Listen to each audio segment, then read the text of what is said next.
As you know, the Green Flag Awards recognise the very best parks and green spaces that the UK has to offer. Well, now we're going to shine a spotlight on the best of the best in our annual tribute to those exceptional places and people that deserve special recognition. As you may know, this year 2,250 parks and green spaces are proudly flying green flags in the UK. But flags are also flying around the globe, including in a war zone where, despite the conflict, dedicated teams ensure local people can still use their local park for respite from the trauma they see every single day. More about that shortly. Well, last summer we toured the UK handing over flags to their proud recipients. And while we were out and about, we asked people why they love parks.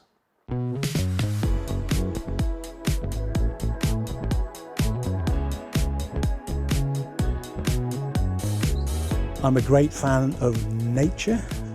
I like open spaces.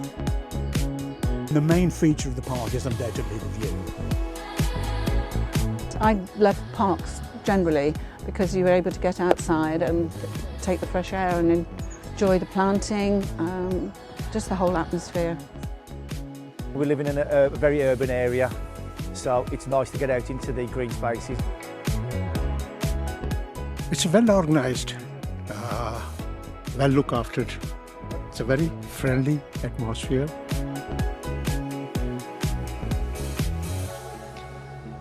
I love parks because I think it's great for your mental health, it's great for well-being. I think, you know, having the green spaces that we create, they're the closest you can get in a lot of places to the great wilderness that we so yearn for. I think it's a very beautiful place, especially for the kids. So it's a good place to get out of the house. It's the people that make the place so special, the people who just really care and love it. The park is beautiful. It's the people that make it extra special. Sentiments shared by many of us, I'm sure. And later we'll be hearing about some of the ways in which Love Parks Week was celebrated. But first, let me introduce you to Paul Todd, the Green Flag Manager. I say introduce, most people are going to know who you are, Paul. Another bumper year for Green Flags. Yeah, another amazing year. 2,250 winners just in the UK this year, joined with hundreds in 19 countries around the world. So yes, 29th year, another record-breaking year. And 30th year coming up. Even more next year, do you reckon? I hope so. We've got organisations talking to us at the moment who are already planning to put more in, and we're hoping because it's the 30th anniversary, it's going to be a big celebration. Hopefully we'll encourage some organisations to put in more, simply because we're going to have big celebrations for the 30th. And in terms of this year, when we went out on the road, I mentioned that earlier, some amazing stories that come out and some amazing places that we visited. Oh yes, some amazing things we saw, in Bradford. I thought was we went and did some filming, didn't we, in Lister Park, and thought what a great example. There's a multicultural city, and yet you went into that park, and that park was doing something which, parks are really good at doing, which is bringing everybody within that community together in one place, and everybody's there happily together. Sandwell was brilliant as well, and of course the Lions of the Great War Green Space is one of our community award winners, managed by the members of the Gurdwara. They provided a tour of the Gurdwara as well, and just amazing to see the good work they were doing in that community. I mean, every day serving up to 3,000 meals to anybody. Everybody in Smethwick could guarantee they were going to get a hot meal every day. So any other bits of 2025 that stand out particularly for you? Well, I think one of the things that stood out for me was our first Green Flag Award in Ukraine. The recognition that how having the sanctuary of the park is so important for people. So their parks are still operating despite all the turmoil of the past few years? Yeah, besides everything that's going on, their dedicated park staff are still out there making sure people have these spaces to get away, relax, de-stress. So it was a real achievement that absolutely fantastic, beautiful park in Kyiv that's been awarded the first, we hope, of many Green Flag Awards. Well, I know that parks operate under difficult circumstances here sometimes, but nothing compared to that. That's amazing. Thanks, Paul. And a little later, we'll be visiting a park which has won a green flag every year since the scheme started 30 years ago. Before that though, let's get down to business, discovering who's won what when it comes to our Best of the Best Awards 2025.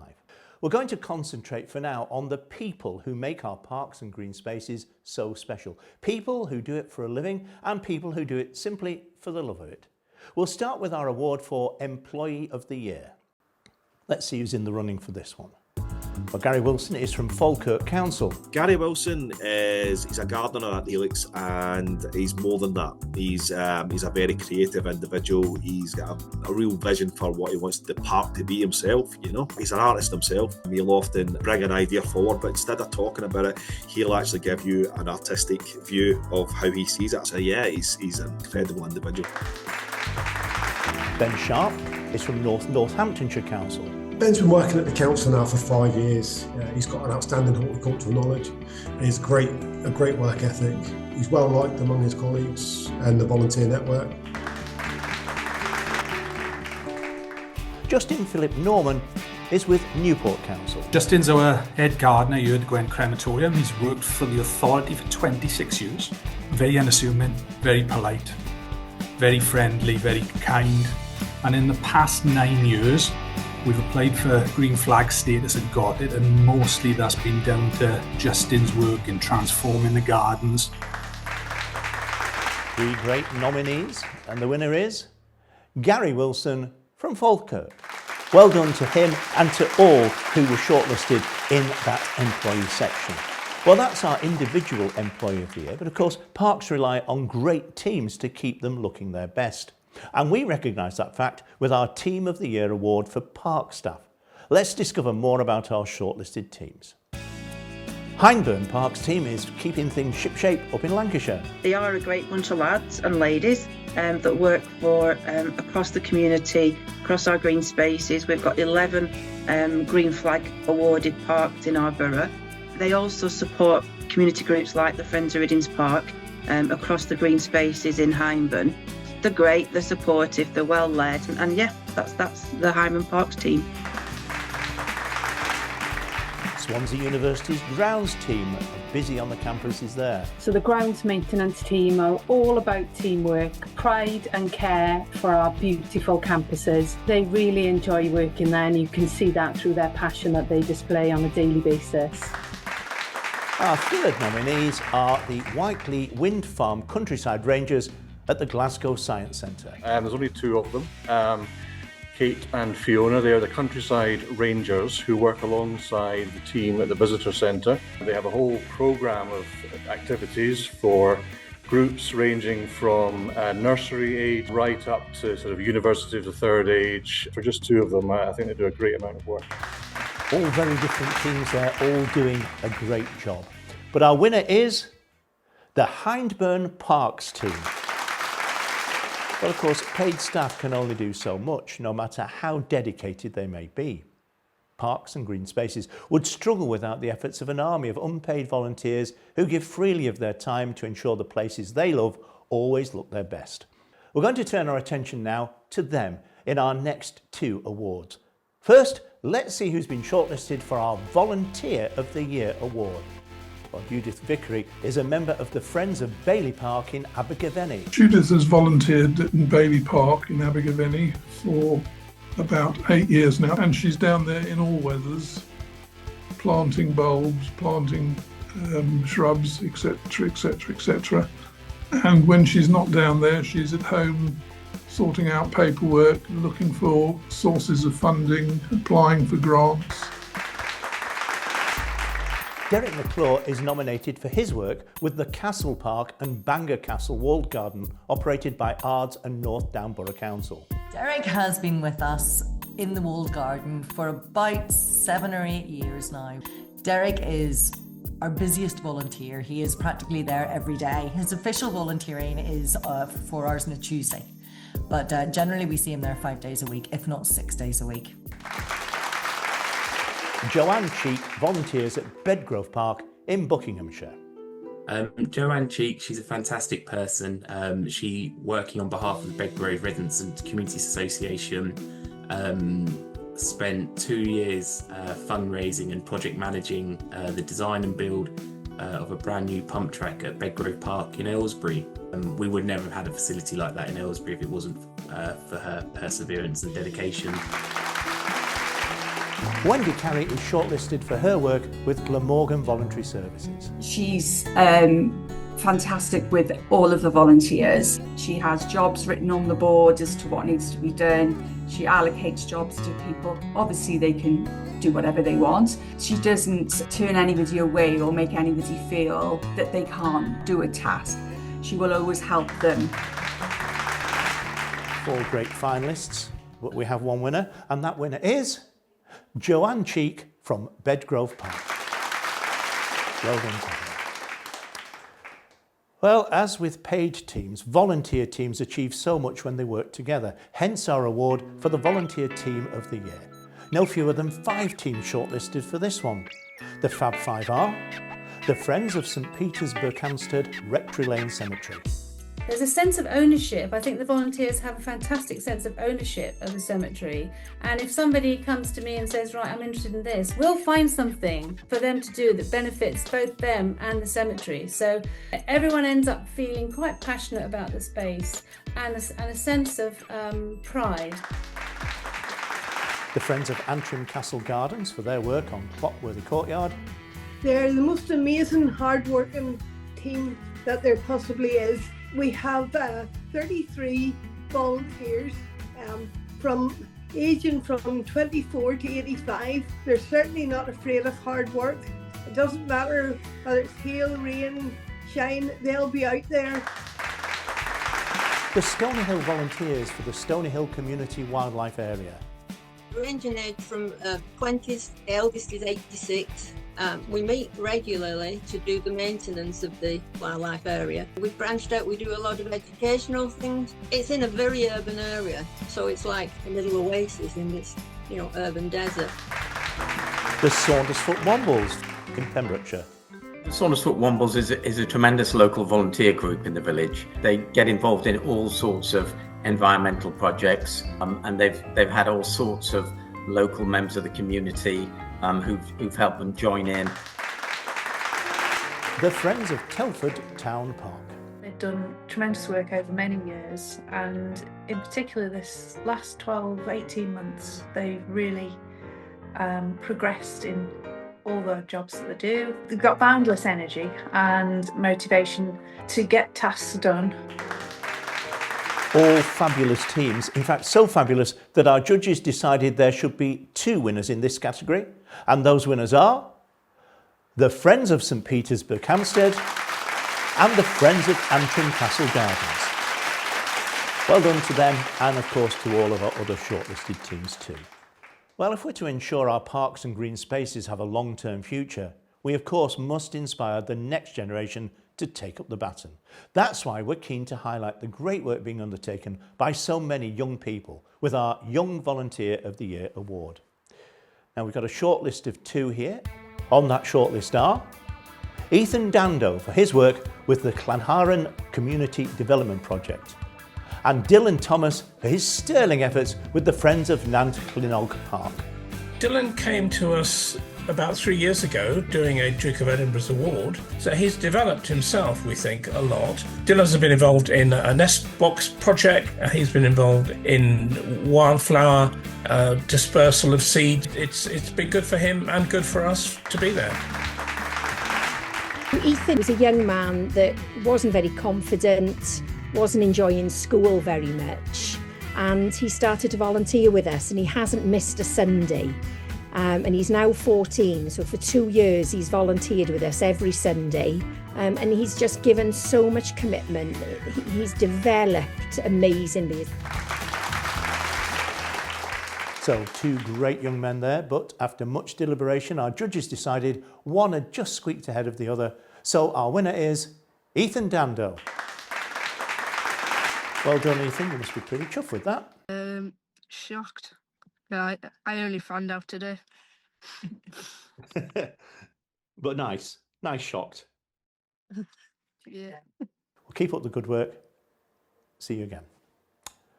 Well, it's a sign of age perhaps when young volunteers seem to look younger and younger. Certainly the years do seem to flash by with increasing speed as one matures. So I found it hard to believe when the Green Flag Awards team told me next year sees the 30th anniversary of the scheme being launched. 30 years, yeah, I know. I'd have said it was more like 13, but 30 it is. And back in those early days, just a handful of parks were successful in winning flags. As we know, just because you win a flag one year doesn't mean you're going to win one the next if you've allowed standards to fall. But a clutch of those first year pioneers have won flags every year since. Among them, Worden Park in Lancashire. It's very much a crown jewel in South Ribble and throughout the Northwest. Our amazing parks team keep coming up with new ideas, and that's a fundamental principle that we want here. There's a lot of work in the background that people don't see that goes into it. It is a real massive team effort, for definite. And it's not even just the people on the ground, it's people in the offices who are doing things that you don't even think about. And that, that gets done and then makes a massive difference to what people see when they come down.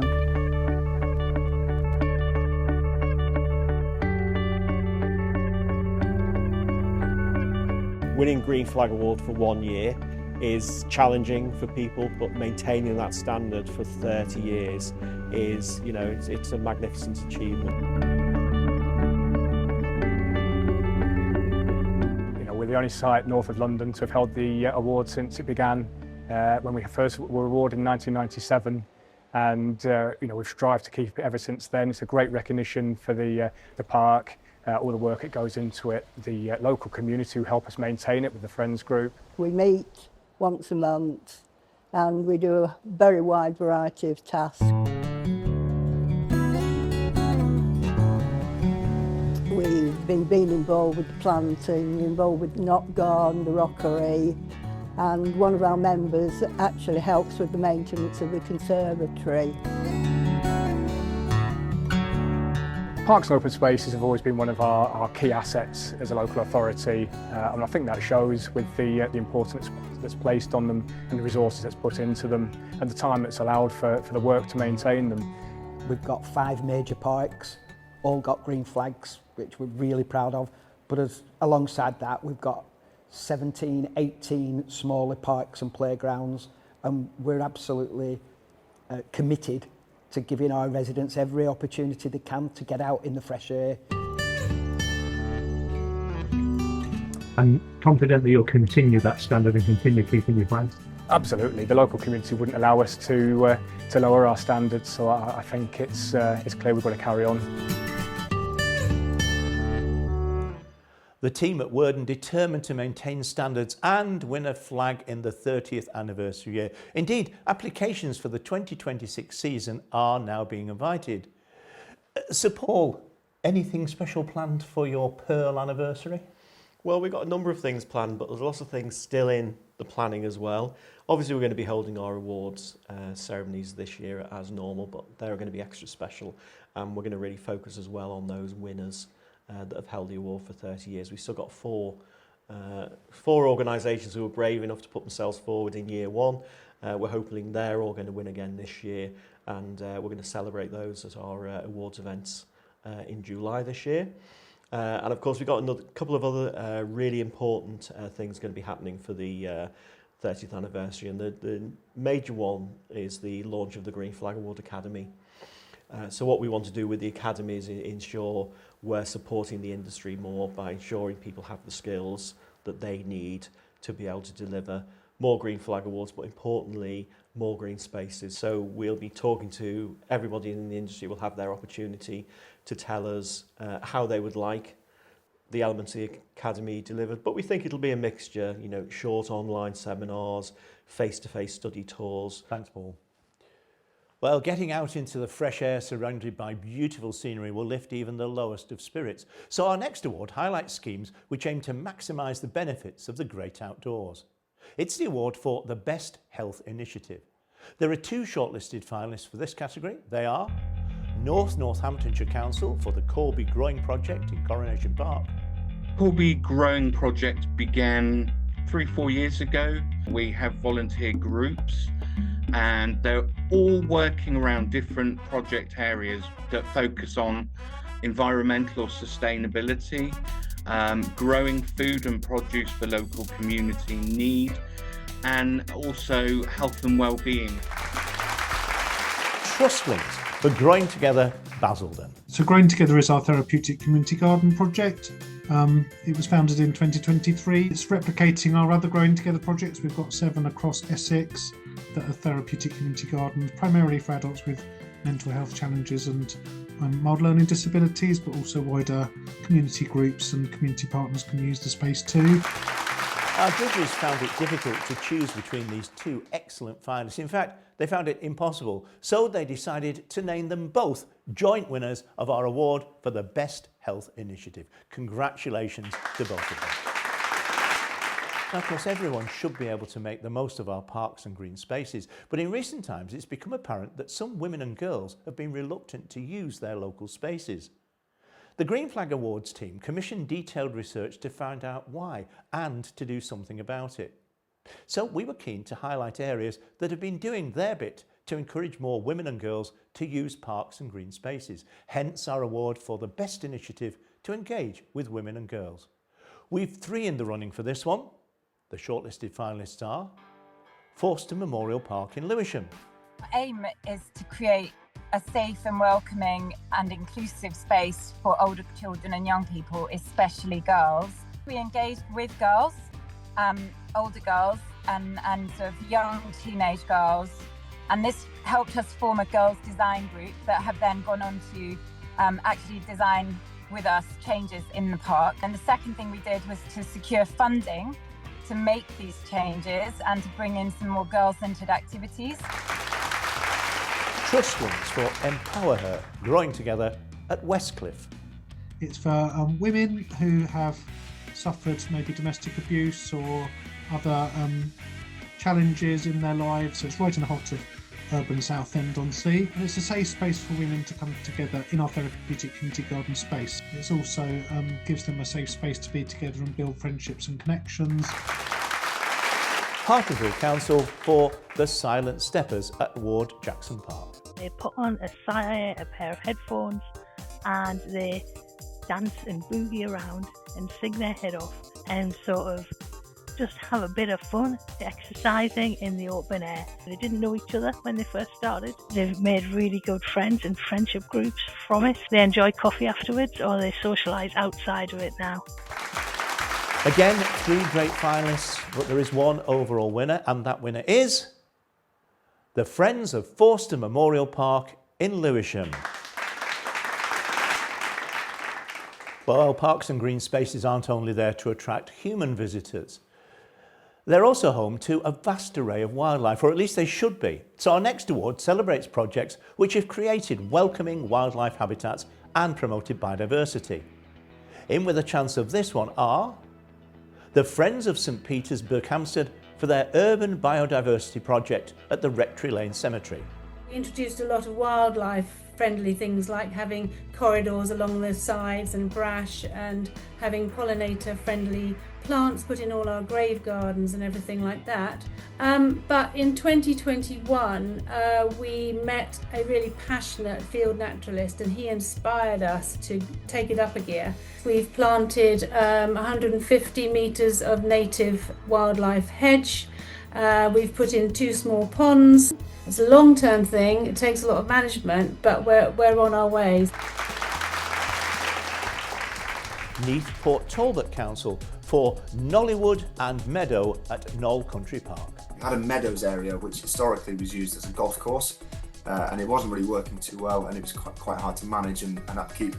So we let the wildflowers grow to create a natural habitat for the wildlife. We also wanted a sign at the entrance point, and one of my colleagues put me in touch with somebody who made these bug hotels and he could craft it in the way that we wanted it to make a sign.